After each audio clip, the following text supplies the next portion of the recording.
Hey, it's me, unapologetically T, and I'm outside today. I know I'm in the car, but I'm really outside today. I just finished doing Reiki on the kid, and it turned into I wanted to do some like photos because I have opened up my Reiki part of my business. So I've finally added Reiki to my website. You do have to book with me via email or text the business phone to set up something. Just because I will be vetting clients, and just because I am traveling. I am very protected, but I don't want to waste my gas or my time. So I would have to do booking for that a little differently. So, and it will only be extended to certain areas in Virginia right now. If I do find clients that want me to come out further, I definitely will. Like, I am open to traveling across this planet. I am a resident of this world, this earth. So, I would love to see the rest of it. So I would be into, traveling different distances. However, just starting out right now, I'm more fixated on certain areas, which would be like the Tri-City area, and I also will cover some areas out southwestern, and possibly some areas up north. So those kind of like are my target areas. I wouldn't be opposed to coming out east either. So yep, open to that as well. But if it gets past Virginia, I'm definitely, gonna have to add more to traveling expenses, just because it just makes sense. So I would think that if I have a client that wants me to come somewhere else, they can afford the traveling expenses for me to get there, or you can catch me when I'm in your city. So you can do it that way if you can afford traveling expenses. But yeah, it's a business and I have to calculate all costs, and traveling is a big one due to gas prices, the wear and tear you put on your car. So literally had to take all that into account when thinking about doing this. But anywho, I had started, I wanted to take some of, because I have stock photos on my website, but I wanted to take some genuine pictures from my own setup and all that stuff. Like, so I ended up just setting up, trying to do some pictures outside, because it is such a beautiful day outside. Like, if you're in Virginia, please go outside, touch some fucking grass.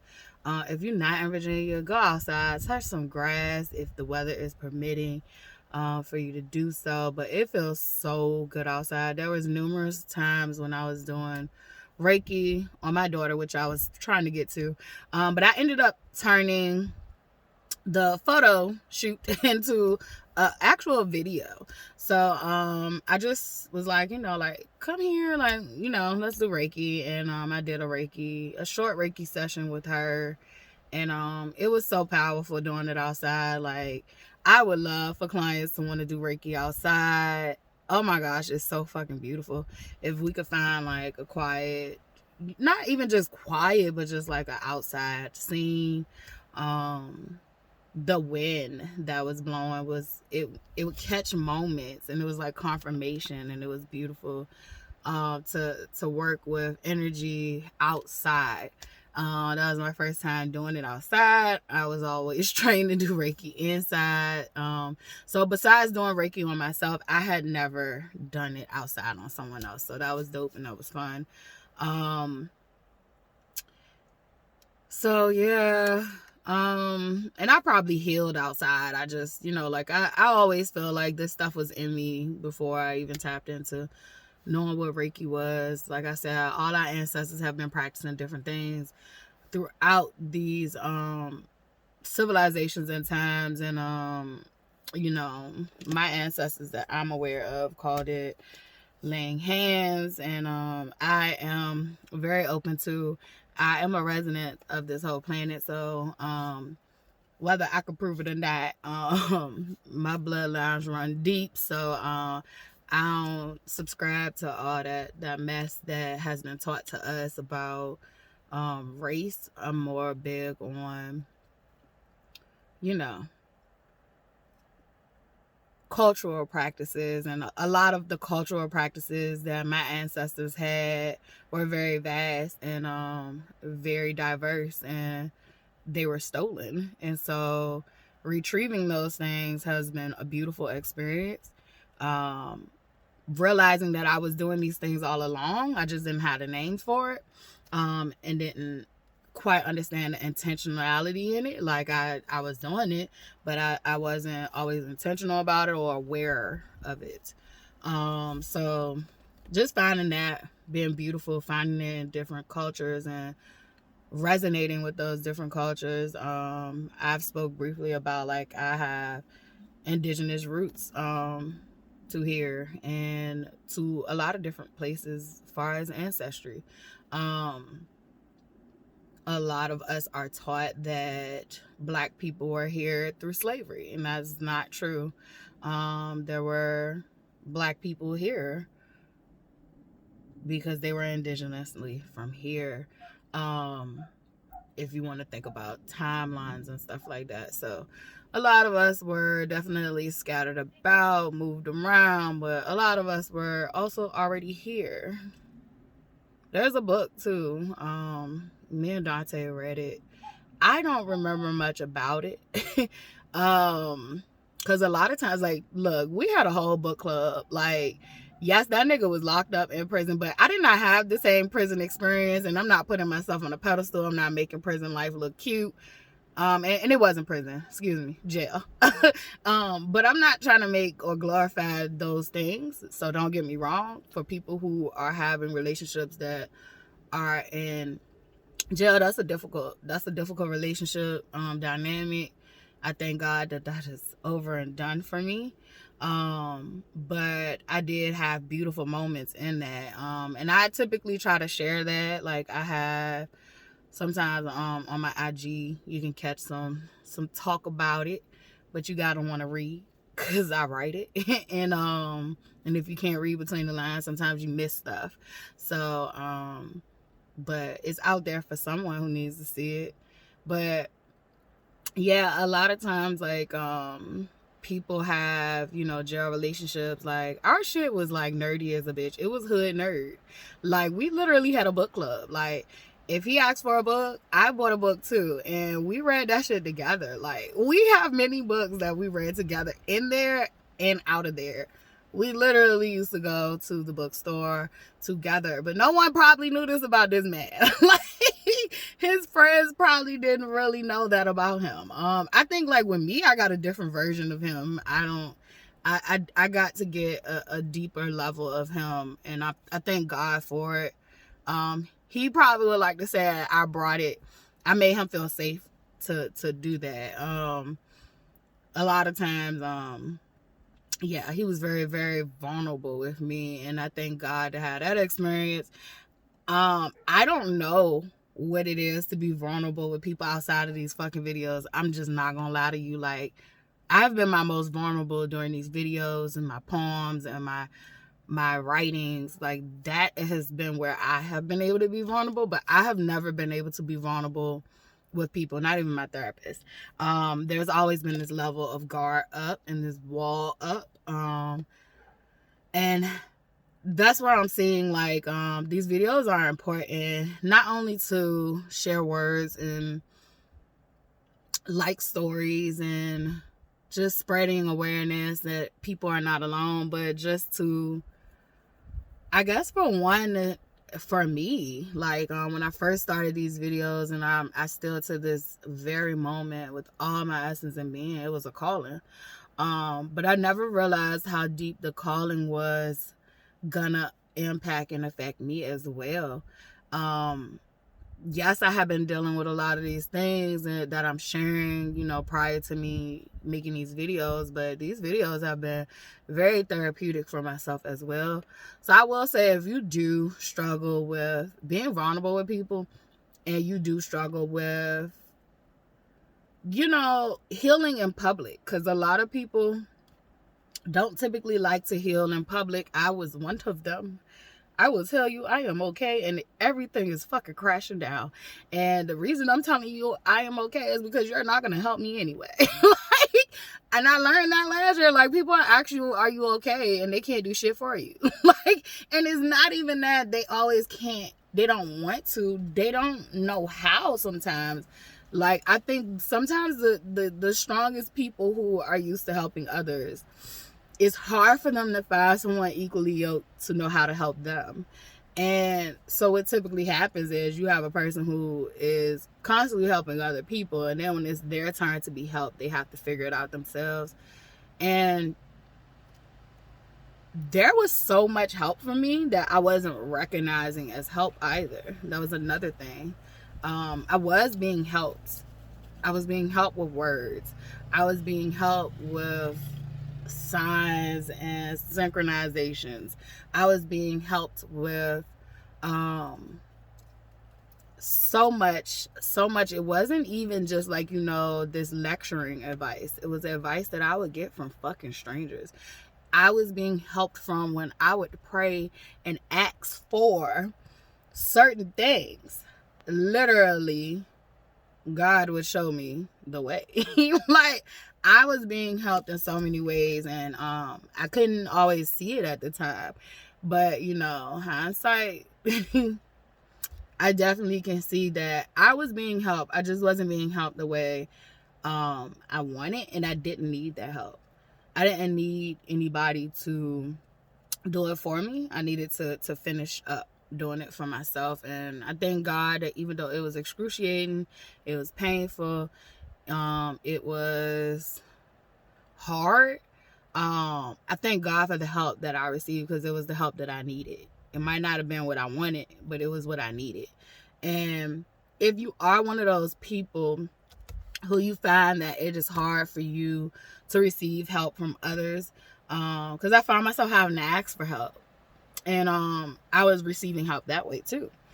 So it's like you get to see who really genuinely wants to help, can't help but wants to help, because that makes, I love the people who can't help but wants to help. Like, you can feel it, you can see it, but they don't have it to give. So but you can also see those who don't even care, and we don't give those ones attention.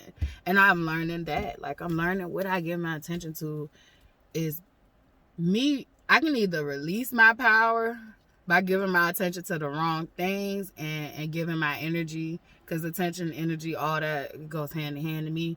I can give my energy to the wrong things, and that makes me powerless. When I lose control and feed energy to the wrong things and wrong people and wrong situations, I am not perfect, so it happens. It happens, but as easy as it happens, as easy as I can pull my fucking power back and regroup. And try again another day, another time, another second, another moment. So if you do struggle with, like, being vulnerable with other people, I suggest you try being vulnerable with yourself. How are you with being vulnerable with yourself?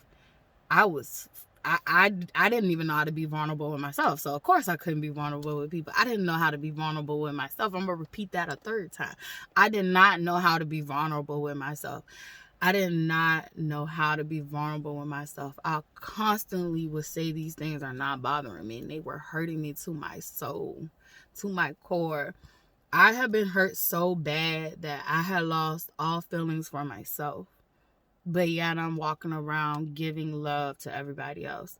The most miserable feeling. It feels like you're dead inside. And I would suggest you doing videos. Don't post them. You know how, like, if you ever had a therapist or someone else tell you, like, if you had a conflict with somebody, write them a letter and don't send it? Make these videos to yourself. Talk to yourself. Talk to yourself. Talk about what's bothering you. Get that shit out raw. Don't edit. Don't do shit. Get it out raw. Give yourself some time. Don't post it if you don't want to heal publicly, because not everybody is meant to heal publicly. That's another thing. Like, everybody's journey is different, and not everybody is meant to heal publicly. Not everybody is meant to expose their business all over the worldwide net. Not everyone is meant to do this. It is certain people with certain callings that are meant to do it. Thank God I have been afforded the opportunity, because it has been so powerful and healing for me. However, there are people who will gain so much power in healing in silence. It is not their job to air out everything in front of everybody. They might need to air it out with themselves, or with the therapist, or with the trusted friend. But before you do that, do it with yourself.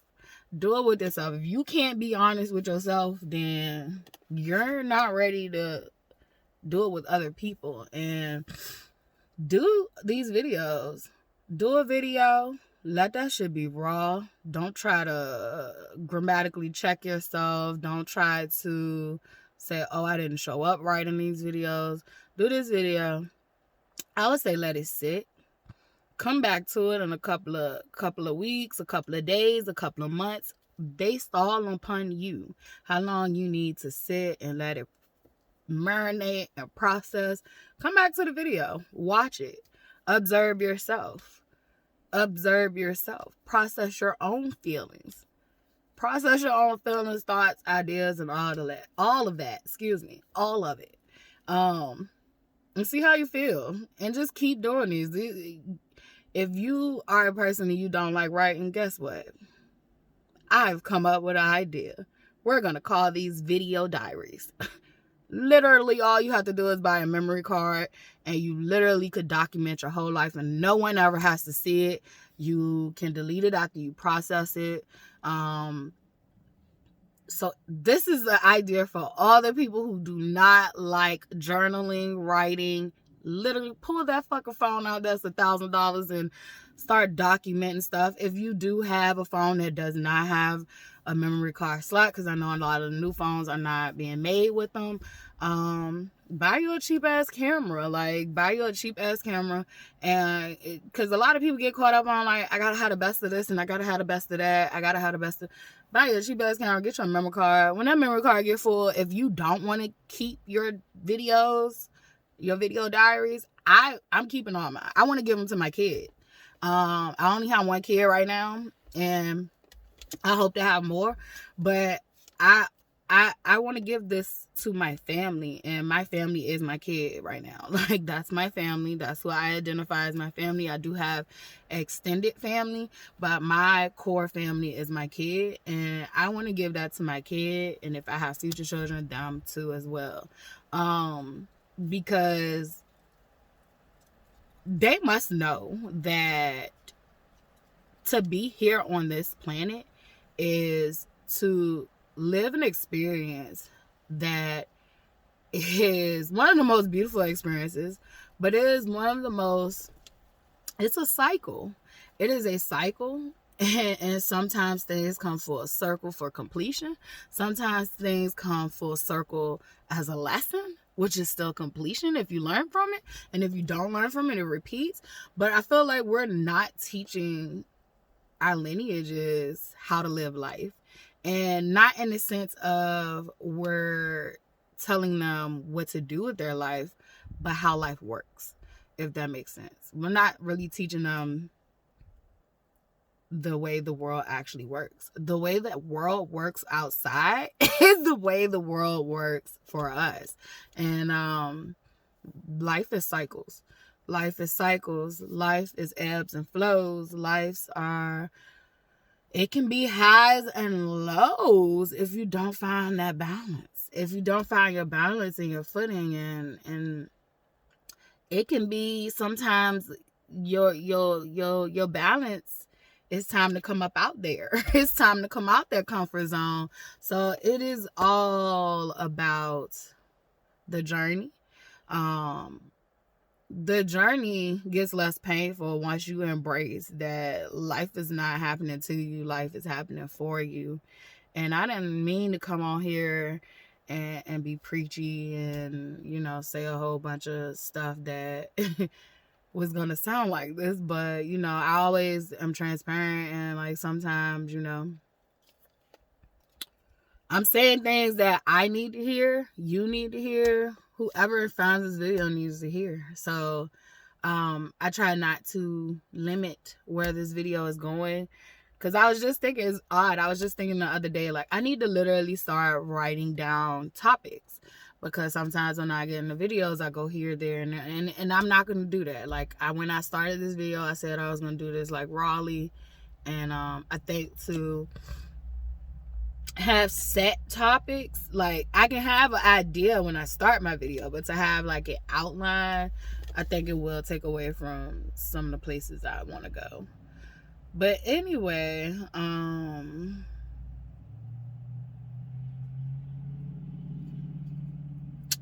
yeah, anyway, I literally have just come to a lot of realizations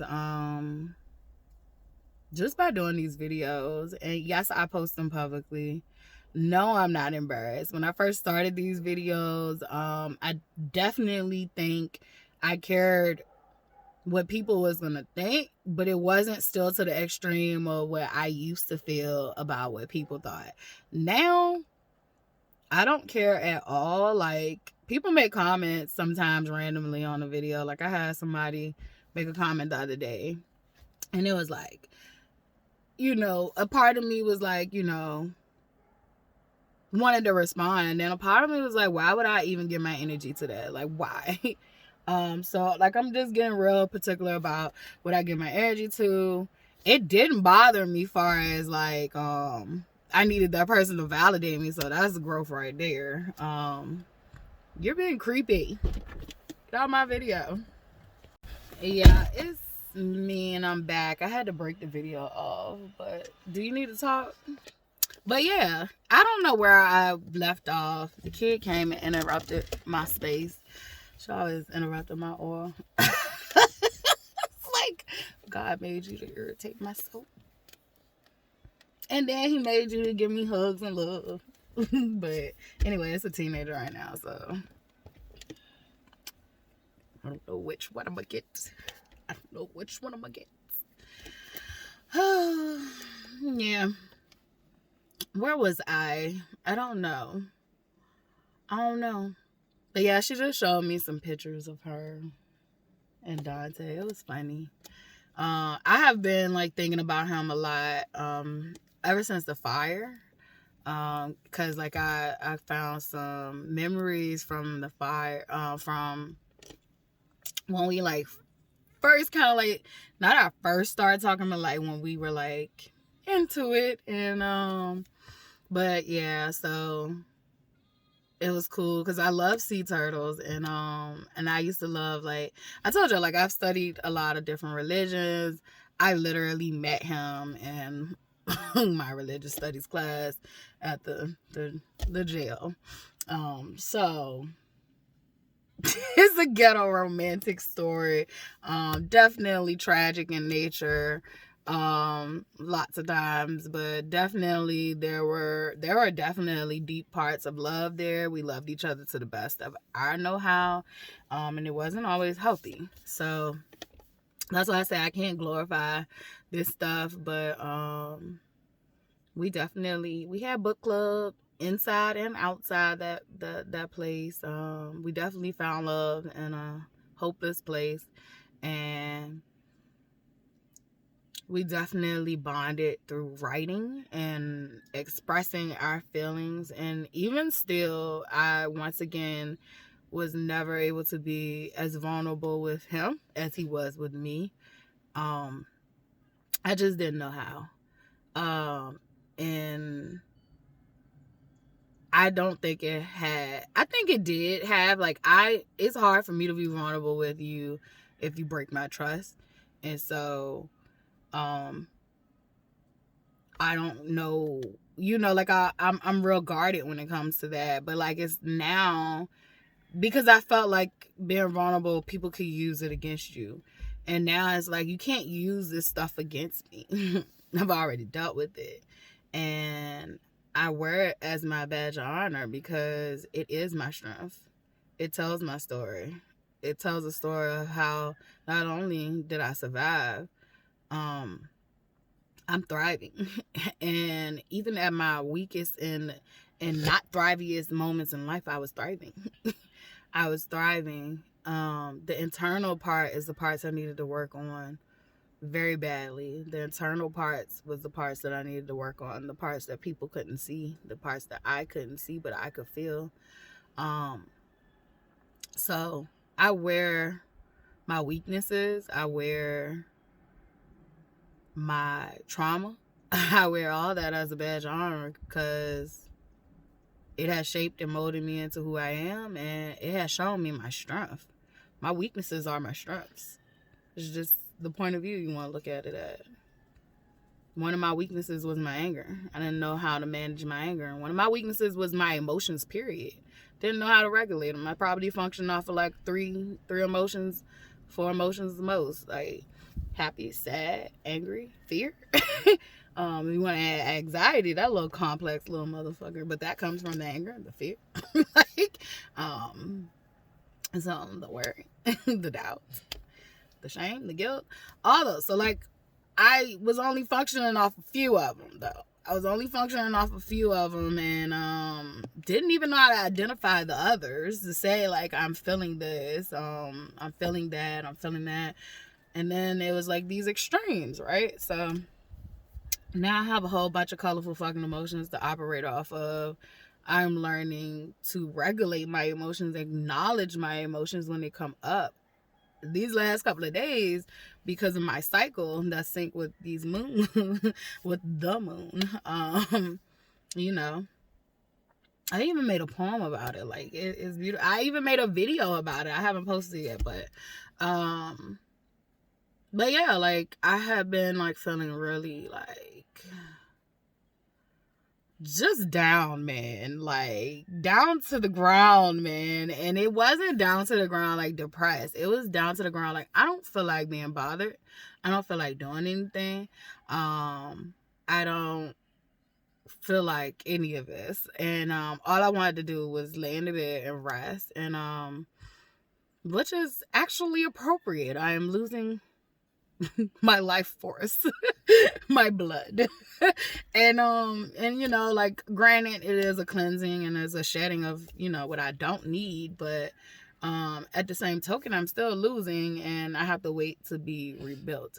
So it was only right that I wanted to like lay around and do nothing. And not to mention I was in excruciating freaking pain. I had to ibuprofen, like some shit of it, and still was balled up in a knot. Got the heating pad, still was balled up, like just hitting me from, it was like front to back pain. And I'm just like, you know, praying to God like let this pass. So I literally was in a mood. I did not feel like being bothered. Yes, I was bitchy. Yes, I was snippy snappy. I didn't feel like being bothered. I did still make, you know, content during that time, but you probably can feel it. And you might not be able to. But I was not in my chipper moments. It was just like, I'm doing this, I'm here. Like, and but just acknowledging, I think during that period, like I had to acknowledge like these are my feelings and I'm going to honor them and I'm going to be okay with that. And I'm not going to force myself to do what I don't want to do. Freedom. I'm not going to force myself to do what I don't want to do. And it's not in one of those situations where it's life or death, right? I think we have to use discernment with things. But yeah, if it's something you really need to do it. But I'm really great at that. I'm really great at getting done what needs to be done. But I found that I was thriving from a high anxiety level of trying to get things done that were not necessarily urgent. And so there was nothing urgently needing to be done. There was nothing life or death. My needs were taken care of. And it was like, have you a couple of days of fuck it. Like, Be okay with that. Be okay with not answering your phone for people.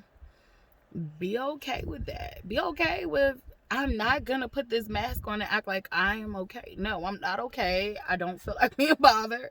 And that's that. So I literally had a new addition to the family, and I was supposed to be going to that, and I just don't have it in me. I don't have it in me to be around people right now. I don't feel like it. I don't want to. I'm excited about this new addition to the family, and my biggest thing I could do was send a gift. That was what I could do, even though I said I was gonna be there. All I could do is send a gift, and I am very poor at sometimes showing up for people. But I look back on it and I think about, well, you can't judge yourself too harshly, because there's not a lot of people that was showing up for you and your events. So don't pressure yourself for this. And it's not a tit for tat thing, but it's more of a regulation thing for me, so I don't spiral and feel guilty and bad. But it's not a tit for tat. Like, I literally want to be there, but I need rest. My body needs rest. My body needs to be comfortable right now. And that means doing what I feel like doing instead of what I need to do. What I want to do. So right now I feel like laying in my bed all day. And then not to mention that it's Ramadan. And so not only am I going through these cycle changes and stuff like that, I don't have no water. I don't have no food until the sun sets. So I really don't feel like being bothered. So I really don't want to, be at a party type environment and I'm irritable. That's not going to work for me right now. So yeah, I had to make an executive decision. I just can't. I will send the love from over yonder. I will send it from all the way over yonder. I remember with my grandma, South Hill, country, South Hill. She used to always say over yonder, and I remember I came back home saying that shit. My mom got mad. It was like, what is you talking about? I was talking real country. My mom was correcting me automatically. She was hard on my grandma, and I'm like, you're from the country. You say food, but you don't want me to say it. But I guess that was her own insecurity. She hated how me and my oldest brother on her side talk. He talked worse than me, but she hated how we both talk. She would correct me all the time. And I think sometimes people gotta realize some of that shit is in our blood. I prefer the slang. I prefer the country grammar. I prefer that. But I do know how to code switch because of my mother. Because of my mother. And then not only do I code switch, I pick up on accents too. So it's crazy. So I got a lot of stuff up in here. Just a lot of little stuff floating around. And so I don't know, I just thought about that, how my grandma used to be over yonder, I don't know, when I remember being a little girl and see my grandma coming up. I love her. A guy, because my grandma used to sit on the porch, she'd listen to her scanner, and a guy had came and asked for directions. And the way they gave the directions hurt my aunt. I was how he know where to go? Because they was down yonder. What the fuck is yonder? I was a kid and wondering what it was, but I'm I never heard this before. It sounds cool as shit. Yonder, it must be all the way down there. Wonder yonder, I don't know. You wander on down yonder. And then she was what was it? It was for something. I cannot. That one was my favorite, but I think my mama brainwashed that one out of me because I used to say that one all the time. What was it? It had for something. It was for another word, but I cannot remember. And it wasn't for sure. That just made me think about 40-year-old version. She's a hoe for sure. Alright, I gotta cleanse my head. It's too much stuff in here that leads me sometimes to places like that. But I was looking for, but like she gave directions and she was like, you gotta go down yonder, you make a turn, make a right turn right there. Like, I was like, what is this? What are y'all talking about? Like, how he gonna find his way? Like, I need a landmark. I need a marker. Like, I need something. But country people be understanding each other. Like, I guess he found his way, and if he didn't, he stopped right there at that gas station because that definitely was on the corner. So he might not even understood what she said, but it was a lot. Enough to me. Like, and I remember telling her, like, what was it? Yeah. Like, that was one of those moments where you just gotta, if you know, you know. If you know, you know. So, and me and my grandmother sat in silence. Like, anybody know her, like, towards the end of her life, which me and my, I wasn't, yeah, I think I was the youngest. I was the youngest grandchild. Far as her children. Now, she had great grandchildren that were way younger than me and all that stuff. But like, I was the youngest grandchild. I think my dad had the last kid that we know of. But yeah, so like by the time I probably came along, like my grandma did not talk much. Like you could get like 1 or 2 words out of her. But we was here. I knew when she wasn't playing no more. And that was one of the things I could do to ruffle her feathers, to call her short.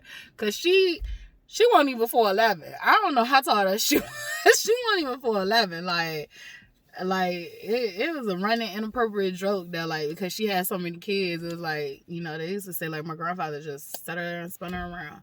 But that was inappropriate. I don't even know why they were saying that around us. Like, I don't even know why they used to say that around us. Like, y'all think kids don't hear. And it's crazy. But, we have inappropriateness in the family, and I've been clear with that. Like, I think a lot of families have it, and they don't even realize it's inappropriate until you grow up or until you go around other people and shit like that. But, yeah, she was a dope woman from me. I always like to think that people are different people with different people, and we're going to have to normalize that. That's why a lot of people tend to pick sides when conflicts or family stuff happen, or if it's friend groups, people tend to pick sides because people are different people to different people. And my goal is to be me. It's just to be me to everyone. If I gotta show up and be too many different things, I don't even want to be it. I don't even want to be with you. Like, I just want to be me, which is a lot. It's a lot already. So if you can't, accept that, and I just gotta be one thing to you, that's cool. We can do shit from a distance, and I hope that makes sense.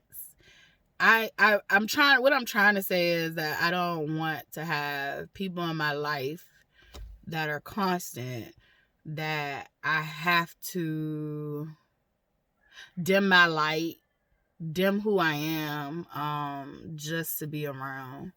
Now, I do find that there are situations that different people need different things from you. That's fine. But when I look at like that old school mentality in relationship, like different people were different people for different people. And for me, my grandmother and me ain't had to say too many words to each other. I understood her and she understood me. And that's as deep as I'm going to go. We didn't have to use words. I always looked at her like she was like, I don't know, like this monk. Like, she did talk, but she said like very few words. Like very few words. Most of her time she sat in silence. And I always wondered how she do that. I used to ask her, like, Grandma, how do you just sit? Like, how do you just sit? Like, and she just be like, she kind of like told me it was like, it's peaceful. She don't need to be talking like it's peaceful. Like, she's older. She told me she wasn't like that all the time. Like, when she was a kid and when she was, a young woman, like, she wasn't like that. But, like, she's older now. Like, she knew how to sit with self. And I think that's beautiful. She lived in her 90s. And I will always love her and miss her. Grandma Sarah. And that was my father's mother. And I do not attach his sins to her at all. I do not attach his sins to her at all. I'm pretty sure she made her mistakes in parenting like we all do, and I wasn't there. I just remember her as what she was to me. So, and she was a beautiful, beautiful spirit, beautiful woman. I was crazy about my grandma, my great grandmother Lula. I don't know. Today must be the day to remember my ancestors. But I did have a maternal ancestor with me today. While I was doing Reiki on Charlotte. So maybe I'm just, channeling in with the maternal ancestors. But yeah, my grandma Lula, I was crazy about her when I was a little girl. And I only met her as a little girl, and I can remember her face, everything, just the memories. That was another thing too.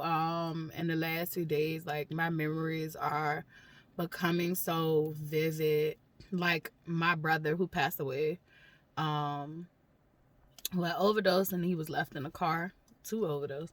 So it's kind of questionable. Whose fault was it? It's his fault for doing it, but I got to see and make peace with that because I had that experience dealing with Dante and that girl. And so usually the people who are getting high together, they're usually the person who is in that situation usually panic and don't know what to do, because usually he's on point and he was all over the place. He didn't know what to do. So literally I got to find forgiveness in my heart for what happened to my brother. And I also got to save another soul, and for whatever reason, I was there to save her life. The hospital helped save her too, but if it weren't for me, she wouldn't have made it there. So for whatever reason, that was for, I hope, she served her purpose in his life. But I don't have a lot of pictures of my brother, and like me and him did have a special bond. Once again, one that words did not need. It transmutes, words, space, and time. Like that was my dog. That was my big brother. I loved him. That shit broke my heart when I lost my brother. It broke my heart to pieces. To lose him and to see how it affected his fiance, his kids, like that shit. I couldn't even come around. I couldn't come around, because to come around, man, I had to, I had to accept that he was not here. And so I had, this crazy, I'm getting emotional about it, and it's okay because it's my brother. And I do get sad about it sometimes. But just to say those words, he's not here. I don't have that many pictures of him. So lately it's been vivid scenes. I don't even have to have my eyes closed. Like, it's been vivid scenes where I see me and my brother interacting with each other in the past, and I feel like that's such a beautiful gift. Like, it's such a beautiful gift that I can recall scenes of me and him interacting with each other in the past, because my memories were foggy. My memories were suppressed, and I'm starting to be able to, just like I was retrieving memories from traumatic experiences, I am able to retrieve memories that are beautiful, and that brings me joy and happiness.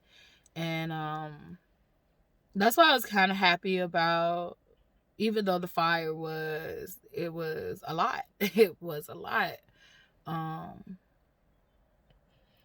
to process. it was a big deal. But I was able to find old memories of me and Dante, and we definitely bonded intellectually. He was fighting his own demons, but like we loved religion. His religion that he claimed like no other. There was no other religion. Was Islam, and literally that brought us together. I was learning Islam before I had met him, and literally that kind of like brought us together. But like I said, I've learned a lot of different religions, and I liked the Eastern religion better than the Western or Abraham. Is it Abrahamic? I can't speak right now. I don't know. The Abrahamic, I think. I'ma fuck it up. Let me Google it.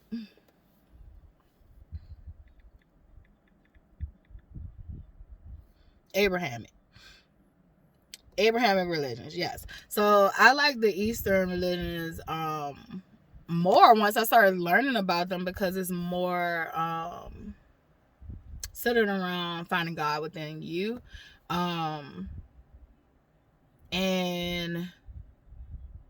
I feel like it's more freedom in it, but I also, like I constantly have to say, like, those three, Judaism, Christianity, and Islam, are like the core foundation of me, and they build off of each other. So it only makes sense that they're the core foundation of me, because that's what I started out with. So I just claim and love all of them, like, and I utilize all of them to my advantage and my benefit. And but I think my most core principle would resonate with Islam, far as prayer. Even though the prayer isn't for me as strict as like when to pray, but I should be praying more than once or twice a day. I pray more than 5 times a day. I pray sometimes just by just giving thanks to God. So, and then another core principle that I take with me that comes from Islam would be God. Everybody is labeling, what they pray to, who they pray to, and it's all God is all God to me. And God is not masculine or feminine, it's all. So if, like, when people want to argue, well, God is a woman, God is a man, God is all. We literally encompass both. Like, I just had to tell Dante, like, women have testosterone, men has estrogen.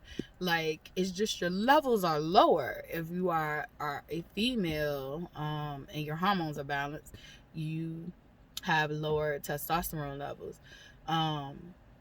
However, you can be a female and you can make your testosterone levels go up. Smoking will definitely help you do that. Some of the things we're consuming will definitely help you do that, and vice versa for men.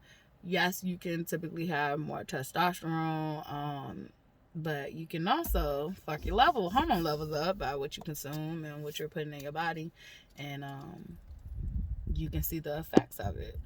So we're naturally born with both, and so it only makes sense that God is all, and not just some silly labels.